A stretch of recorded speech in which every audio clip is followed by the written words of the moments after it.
கத்தாருடைய இறையாண்மையின் மீது மிகப்பெரிய ஒரு தாக்குதலை இஸ்ரேல் நடத்தி இருக்கிறது. அதற்கு அமெரிக்கா உடந்தையாக இருந்திருக்கிறது.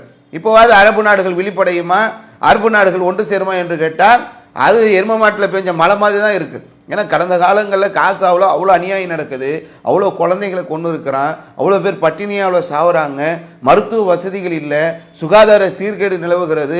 அங்கிருந்து உதவி செய்ய வேண்டும் என்று வரக்கூடிய அந்த உணவுகளை கூட உள்ள விடமாட்டுகின்றார்கள். இந்த வாழக்கூடிய இந்த நூற்றாண்டில் மனிதர்கள் வாழ்கிறார்களா, நாகரிகமான ஒரு உலகத்தில் தான் இருக்கிறோமா, அல்லது ஒட்டுமொத்தமாக காட்டு மிராண்டிகள் இருக்கக்கூடிய உலகத்தில் வாழ்ந்து கொண்டிருக்கிறோமா என்று சொல்லக்கூடிய அளவுக்கான மிகப்பெரிய கேள்விகள் உள்ள அளவிற்கு காசாவில் அநியாயம் நடந்து கொண்டிருக்கிறது. அந்த நாட்டுடைய பாதுகாப்பிற்கு உதவியாகத்தான் அங்கு ராணுவ தளம் அமைக்கப்பட்டிருக்கிறது. அதற்காக பல மில்லியன் கணக்கான ரூபாய்களை வாங்கி தின்று கொளுத்து விட்டு இப்பொழுது அந்த நாட்டின் மீது தாக்குதல் நடத்துகின்ற போது அமைதியாக இருந்தால் என்ன அர்த்தம்? நாங்க தகவல் சொல்றதுக்காக ஒரு பாதுகாப்பு பட வருவதை தடுப்பதற்கும் ஏன்னா நீ அடிக்க வரீங்க, இது எங்க பாதுகாப்புக்கு கீழே உள்ள நாடு, எங்க நட்பு நாடுன்னு பேசியிருக்கணுமா இல்லையா? செய்தியும் சிந்தனையும் என்ற தலைப்பின் கீழே செய்திகளில் வரக்கூடிய தகவல்களுடைய சிந்தனைகளை நாம் தொடர்ச்சியாக பார்த்து வருகின்றோம். அந்த அடிப்படையிலே கத்தார் மீது இஸ்ரேல் வான்வெளி தாக்குதலை நடத்தி இருக்கின்றது. இந்த வான்வெளி தாக்குதல் நமக்கு உணர்த்துவது என்ன? இதில் அடங்கி இருக்கக்கூடிய இஸ்ரேலின் ரவுடித்தனம் என்ன? அமெரிக்காவுடைய பச்சொந்தித்தனம் என்ன? அரபு நாடுகள் ஒன்றிணையுமா? பாலஸ்தீன போர் முடிவுக்கு வருமா என்ற பல கேள்விகளை இந்த செய்தி நமக்கு எழுப்பியிருக்கின்றது. கவனிக்க வேண்டிய ஒரு முக்கியமான ஒரு விஷயம் என்னவென்று சொன்னால், சர்வதேச விதிமுறைகளை மீறி கத்தார் மீது இஸ்ரேல் ஒரு தாக்குதலை நடத்தி இருக்கின்றது. கத்தாருடைய தோகா சிட்டி பகுதியில் இந்த தாக்குதல் நடத்தப்பட்டிருக்கிறது. கத்தாருடைய இந்த தோகா சிட்டி என்பது வெளிநாட்டு தூதர்கள் வசிக்கக்கூடிய ஒரு பகுதி, பொதுமக்கள் பெரும்பான்மையாக வசிக்கக்கூடிய ஒரு பகுதி. பல நாட்டு மக்கள் கத்தாரை நோக்கி வந்திருக்கின்றார்கள். குறிப்பாக இந்திய தேசத்து மக்கள் கூட பலர் கத்தாரிலே தற்போது பணிபுரிந்து கொண்டிருக்கிறார்கள். இப்படி உலக அளவிலிருந்து வந்திருக்கக்கூடிய மக்கள் கத்தாருடைய தோகா நகரத்திலே வசித்து கொண்டிருக்கக்கூடிய இந்த சூழ்நிலையில் இந்த பகுதியை தேர்ந்தெடுத்து இஸ்ரேல் ஒரு வான்வெளி தாக்குதலை நடத்தி இருக்கின்றது. இந்த வான்வெளி தாக்குதல் நடத்தப்படுவதற்கு முன்பாகவே அது அமெரிக்காவுக்கு தகவல் கொடுத்ததாகவும், கொடுத்த பிறகுதான் தாக்குதல் நடத்தியதாகவும் இஸ்ரேல் தரப்பு சொல்கிறது. அமெரிக்க தரப்பு சொல்கின்ற போது இந்த தகவல் எங்களுக்கு வந்தது, அந்த தகவல்களை நாங்கள் கத்தாருக்கும் சொல்லிவிட்டோம் என்று சொல்லுகின்ற அந்த சூழ்நிலையில் கத்தாருடைய அரசு அதை மறுத்து கொண்டிருக்கிறது. எங்களுக்கு தாக்குதல் நடத்தப்பட்ட பிறகுதான் எங்களுக்கு தகவலே வருகிறது, இது சரியான ஒரு முறை அல்ல என்று கத்தார் அரசு நிர்வாகம் சொல்லக்கூடிய ஒன்றை பார்க்கிறோம். கத்தாரை பொறுத்தவரை பல நேரங்களில் பல நாடுகளில் சமாதான பேச்சுவார்த்தைக்கு முன்னின்று நடத்தக்கூடிய ஒரு நாடாக கடந்த காலங்களில் இருந்து தற்போது வரை கத்தார் விளங்கி கொண்டிருக்கிறது. இதற்கு முன்பாக ஆப்கானிஸ்தானிலே சில பிரச்சனைகள் இருந்தபோது அதிலே சமாதான உடன்படிக்கைக்கு பேச்சுவார்த்தைக்கு காரணமாக இருந்தது கத்தார் நாடு. அதே போன்று பாலஸ்தீனத்திலே இஸ்ரேலுடைய வரம்பு மீறிய அந்த தாக்குதலை கூட பல நேரங்களிலே அங்கு போர் நிறுத்தத்திற்காக சமாதான பேச்சுவார்த்தையில் ஈடுபட்ட நாடு கத்தார். கத்தார் என்பது அமெரிக்காவை நம்பியிருந்த ஒரு சூழ்நிலையில் கத்தாருடைய முதுகிலே அமெரிக்க அதிபர் ட்ரம்ப் பெரிய அளவிற்கான ஒரு வஞ்சகத்தன்மையோடு ஒரு தாக்குதலை நடத்தியிருக்கிறார் என்றுதான் நம்ம சொல்ல வேண்டி இருக்கிறது. நீங்கள் எடுத்து பார்த்தீர்கள் என்று சொன்னால், அதாவது சமீபத்தில் எல்லாருமே நமக்கு தெரியும், ஈரான் மீது அமெரிக்கா தாக்குதல் நடத்துகிறது. அந்த ஈரானுடைய அந்த எதிர்வினை கிட்டத்தட்ட அரபு நாடுகளில் ஒரு 13-14 இடங்களில் அமெரிக்கா தன்னுடைய தளத்தை பதித்து வைத்திருக்கிறது. அதுக்கு அமெரிக்காவான இராணுவ தளங்கள், விமான தளங்கள் என்று சொல்லி பல இடங்களில் தன்னுடைய காலை அமெரிக்கா அரபு நாடுகளிலே பதித்து வைத்திருக்கிறது. அப்படிப்பட்ட நேரத்தில் ஈரான் மீது அமெரிக்கா தாக்குதல் நடத்துகின்றது. ஈரான் பதிலடி தாக்குதல் நடத்தும் போது கூட கத்தாரை தேர்ந்தெடுத்து தான் தாக்குதல் நடத்தியது. அப்போ அமெரிக்காவுக்கு இடம் கொடுத்து அமெரிக்கா வளர்வதற்கு அந்த பகுதியில் கால் ஊன்றுவதற்கு காரணமாக இருக்கக்கூடிய ஒரு நிலையில் கத்தார் இருக்கிறது. அப்படிப்பட்ட கத்தாரையே அமெரிக்கா எப்படியான ஒரு வஞ்சக வலையை விரித்திருக்கிறது என்பதற்கு இது ஒரு பெரிய சாட்சி. அமெரிக்காவை பொறுத்தவரையிலும் அவங்களுக்கு அந்த மனித நேயமோ மனிதாபிமானமோ ஒன்றுமே கிடையாது. ஆரம்ப காலத்திலிருந்து அவருடைய வரலாறுகளை நாம் எடுத்து பார்த்தோம் என்று சொன்னால், ஹிரோஷிமா, நாகசாகி போன்ற இடங்களில் அணுகுண்டு தாக்குதல் நடத்தி அப்படி மனிதர்களை எலிகளை போன்று சோதனை நடத்தியவர்கள் அமெரிக்கர்கள். அதுக்கு பிறகு அவருடைய வரலாறுகளை எடுத்து பார்த்தோம் என்று சொன்னால், ஈராக்கில் ரசாயன ஆயுதம் இருக்கிறது என்று அங்கே உள்ள புகுந்து அவங்க செஞ்ச சேட்டை, ஆப்கானிஸ்தான் வந்து அமெரிக்காவை தாக்கியது என்று சொல்லி அங்கே அவங்க புகுந்து நடத்திய சேட்டை, உலக அரங்குகள் அவர்கள் செய்த அந்த நாட்டாமைத்தனங்கள் எல்லாம் அவர்கள் ஒரு பெரும் ரவுடிகள் என்பதை நமக்கு பல நேரங்களில் எடுத்துக்காட்டியிருக்கிறது. அப்படிப்பட்ட அமெரிக்கர்களை கத்தார் அரசு உள்ள விட்டதுடைய விளைவை இன்று அனுபவித்துக் கொண்டிருக்கிறார்கள். இஸ்ரேல் வான்வெளி தாக்குதலை நடத்துது. அதாவது அமெரிக்காவுடைய இராணுவ தளம் இருக்கிறது, விமானப்படையுடைய அந்த அனைத்து தளங்களும் கத்தாரில் இருக்கிறது. எந்தெந்த விமானங்கள் எப்படி எப்படி வர வேண்டும் என்ற அந்த விதிகளை எல்லாம் அறிந்திருக்கக்கூடிய அவர்களிடத்தில் அனுமதி பெற்றுக்கொண்டுதான் கத்தாருடைய தோஹா சிட்டி எல்லைக்குள்ளே புகுந்து மேலே பறந்து கொண்டே அந்த நாட்டை தாக்கக்கூடிய அளவுக்கு கத்தாருடைய இறையாண்மை மீது மிகப்பெரிய ஒரு தாக்குதலை இஸ்ரேல் நெதன்யாகுவை பொறுத்தவர்களுக்கும் ஒரு இரத்த வெறி பிடித்த ஒரு காட்டு மிராண்டித்தனமான ஒரு ஆள் தான் என்பதை ஒட்டுமொத்த உலகமும் தெரியும். இன்னைக்கு காசாவில் எடுத்துக்கொண்டோம் என்று சொன்னால் அக்டோபர் 7, 2023 தாக்குதலுக்கு பிறகு 2 ஆண்டுகள் நெருங்கிவிட்டது. இந்த 2 ஆண்டுகளாக தொடர்ச்சியாக காசா பகுதியிலே தாக்குதல் நடத்தி கொண்டே இருக்கிறார்கள். பல லட்சக்கணக்கான பேர் இறந்தவர்கள், தொலைந்து போனவர்கள் என்ற ஒரு பட்டியல் இருக்கிறது. பல்லாயிரக்கணக்கான குழந்தைகள் அங்கு கொலை செய்யப்பட்டிருக்கிறார்கள். மருத்துவமனைகள் எல்லாம் இடித்து தரைமட்டமாக்கப்பட்டு விட்டது. காசா பகுதியிலே மக்கள் வசிக்கவே முடியாது என்று சொல்லக்கூடிய அளவிற்கு அனைத்து கட்டிடங்களும் சேதமாக்கப்பட்டு விட்டது. மருத்துவமனைகளை அடித்து அங்கு அடிப்படை வசதிகள் கூட கிடைக்காத அளவிற்கான ஒரு காட்டு மிராண்டித்தனமான ஒரு ஆட்சியை நடத்தக்கூடியவர் தான் இந்த நெதன்யாகு.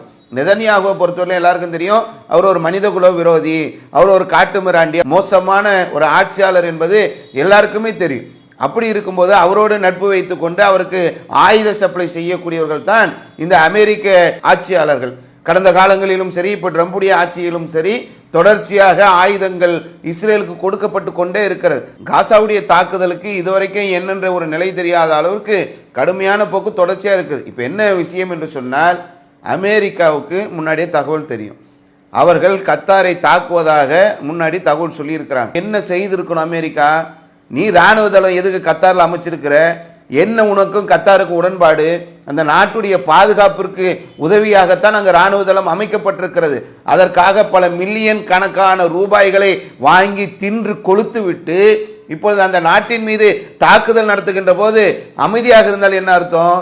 நாங்கள் தகவல் சொல்றதுக்காக ஒரு பாதுகாப்பு பட வருவதை தடுப்பதற்கும் ஏன்னா நீ அடிக்க வரீங்க, இது எங்க பாதுகாப்புக்கு கீழே உள்ள நாடு, எங்க நட்பு நாடுன்னு பேசியிருக்கணுமா இல்லையா?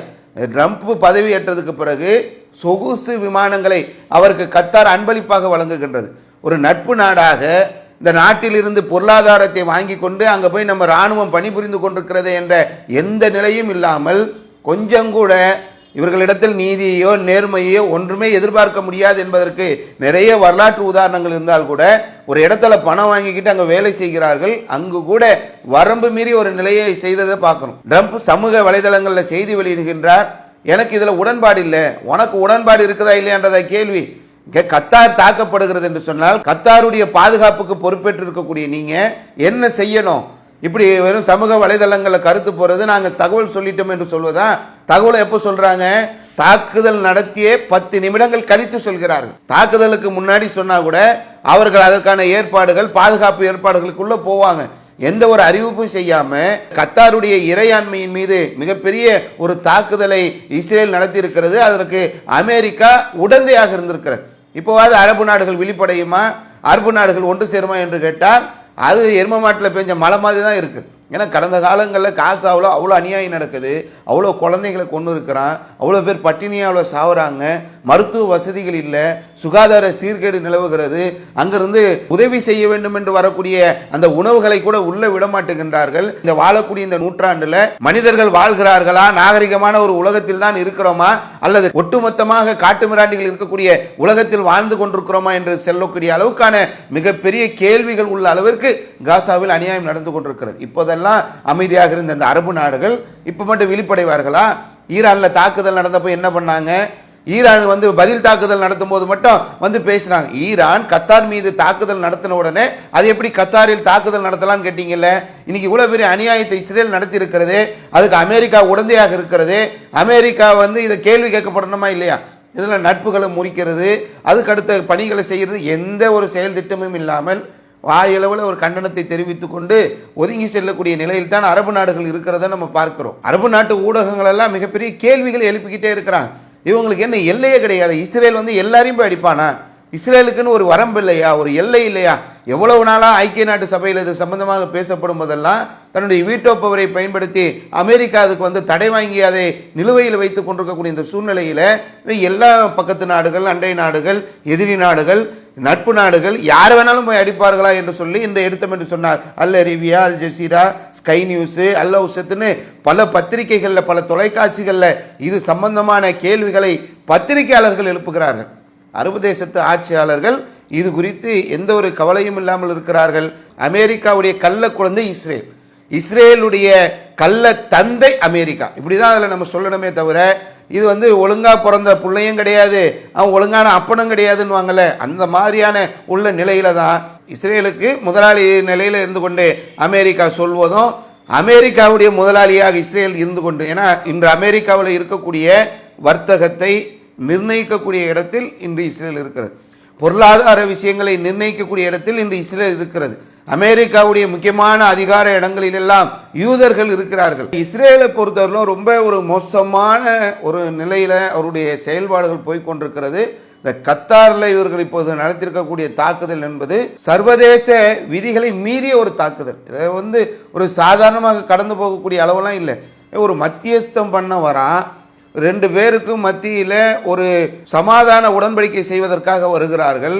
சமாதான உடன்படிக்கை செய்வதற்கு வேற எங்கேயுமே இடம் இல்லை. ஹமாஸ்ல உள்ளவர்களும் இஸ்ரேலுடைய பிரதிநிதிகளும் ஒரு இடத்துல சந்தித்து பேசி ஒரு சமாதானமாக ஒரு போர் நிறுத்தம் வருவதற்கான ஒரு வழிவகைகளை செய்வதற்கு உலகத்தில் எந்த இடத்துல போனாலும் இரண்டு தரப்புகளும் சந்திக்கக்கூடிய நிலை இல்லை. இந்த சமாதான பேச்சுவார்த்தைக்கு முன்வந்த அந்த கத்தாரில் சமாதான பேச்சுவார்த்தை முடிந்த உடனே ஒரு தாக்குதலை, அந்த தாக்குதலுக்கு காரணம் என்ன சொல்றாங்கன்னு சொன்னா, கலீல் அல் ஹையா என்று சொல்லக்கூடிய ஹமாஸ் தலைவர் அந்த பேச்சுவார்த்தையில வருகிறார். இந்த பேச்சுவார்த்தையின் போது அதுல கலந்து கொண்டவர்கள் மீது தாக்குதல் நடத்த வேண்டும் என்று குறிவைத்துத்தான் இந்த தாக்குதலை நடத்தினோம் என்று இஸ்ரேல் சொல்கிறது. எங்க வந்து தாக்குற, நீ யார் நாட்டுக்குள்ள வர, எங்க எந்த காரணத்துக்காக அந்த நாடு ஒரு சமாதான உடன்படிக்கையை ஏற்படுத்துது, இதையெல்லாம் தூக்கி ஓரம் போட்டுட்டு இந்த உலக நாடுகள்லாம் கேள்வி கேட்குமென்ற எந்த ஒரு அச்சமும் இல்லாம, எந்த ஒரு கவலையும் இல்லாம இப்படி காட்டு மிராண்டித்தனமாக, ரவுடித்தனமாக இஸ்ரேல் நடக்கக்கூடிய ஒரு நிலையை பார்க்கும். இன்று கத்தாரில் தான் முக்கியமான உலகம் முழுக்க செல்லக்கூடிய இந்த ஆயில், கேஸு இதெல்லாம் அங்கே தான் உற்பத்தி செய்யப்படுகிறது. அங்கே தாக்குதல் நடத்தினா அது வேற விலை ஏறுமே, எந்த கவலையும் இல்லைங்க. உலகம் ஃபுல்லாக எப்படி நாசமாக போனாலும் பரவாயில்லை, இவர்களுடைய அந்த மத வெறியை தீர்த்து கொள்வதற்காக மிகப்பெரிய ஒரு அநியாயத்தை காசாவில் அரங்கேற்றியது போல, அங்கே இருக்கக்கூடிய பக்கத்து நாடுகளில் அரங்கேற்றியது போல இப்போது கத்தாரிலும் அரங்கேற்ற வேண்டும் என்று துடித்து கொண்டிருக்கிறார்கள். லட்சக்கணக்கான இந்தியர்கள் உட்பட உலகத்திலிருந்து, பல நாடுகளிலிருந்து கத்தாரில் வந்து உலகத்தில் உள்ள பல மக்கள் பணிபுரிந்து கொண்டிருக்கிறார்கள். அப்படிப்பட்ட ஒரு கத்தாரிலே அது ஒரு பாதுகாப்பான ஒரு தேசமாக இருந்த சூழ்நிலையில் அதை பொய்யாக்கக்கூடிய ஒரு நிலையை இந்த அமெரிக்காவும் இஸ்ரேலும் செய்திருக்கிறார்கள். இது கடுமையான கண்டனத்திற்குரியது என்பது இன்றைய செய்தியும் சிந்தனை வாயிலாக நாம் தெரிவித்துக் கொள்கின்றோம். அஸ்ஸலாமு அலைக்கும் வரஹ்மத்துல்லாஹி. அல்லாஹு அக்பர், அல்லாஹு அக்பர்.